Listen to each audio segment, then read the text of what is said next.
টানা ২.৫ বছরের বেশি সময় ধরে ইউক্রেনে সামরিক আগ্রাসন চালাচ্ছে রাশিয়া। অন্যদিকে রুশ আগ্রাসন মোকাবেলায় নিজেদের সর্বোচ্চ প্রচেষ্টা চালিয়ে যাচ্ছে পশ্চিমার সহায়তা পুষ্ট ইউক্রেন। সম্প্রতি ইউক্রেনীয় বাহিনী রাশিয়ার অভ্যন্তরেও হামলা বাড়িয়েছে।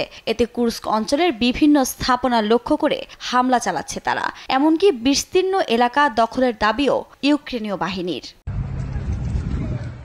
যুদ্ধক্ষেত্রে এই যখন পরিস্থিতি, ঠিক তখনই ইউক্রেন জুড়ে হামলা জোরদার করল রুশ বাহিনী। এর মাঝে স্থানীয় সময় মঙ্গলবার ইউক্রেনের পোলাতাবার একটি সামরিক প্রশিক্ষণ কেন্দ্রে ভয়াবহ ক্ষেপণাস্ত্র হামলা চালিয়েছে রাশিয়া।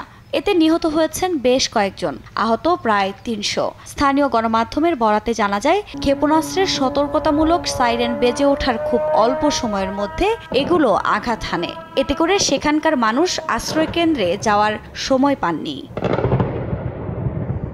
এর মধ্যে ক্ষেপণাস্ত্র হামলায় ভবন ধসে ধ্বংসস্তূপের নিচে অনেকেই আটকা পড়েন, যাদের উদ্ধারে কাজ চলছে বলেও জানান দেশটির প্রেসিডেন্ট ভলোদিমির জেলেনস্কি।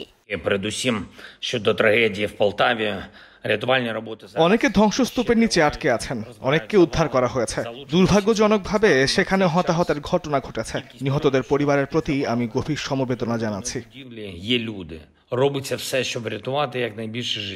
পোলাতোবার আগ্রাসনে জনমনে আতঙ্কের মাঝেই ক্ষেপণাস্ত্রের আঘাতে কেঁপে ওঠে ইউক্রেনের আরেক শহর লাভিভ।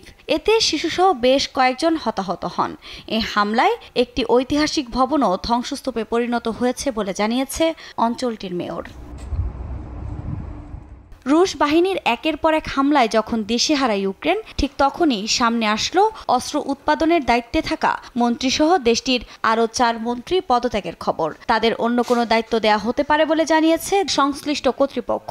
তবে রাশিয়ার সঙ্গে সংঘাতের গুরুত্বপূর্ণ এর সময়ে দেশটিতে সরকারের বড় ধরনের রদবদল হতে চলেছে বলে মনে করা হচ্ছে। এছাড়া রাশিয়ার সঙ্গে সম্পর্কের অভিযোগে ড্রোন প্রধানকে বরখাস্ত করেছে ইউক্রেন। একই সঙ্গে তার বিরুদ্ধে তদন্ত শুরু হয়েছে বলেও জানানো হয়। আফরিন মৌ, নিউজ ডেস্ক, দেশ টিভি।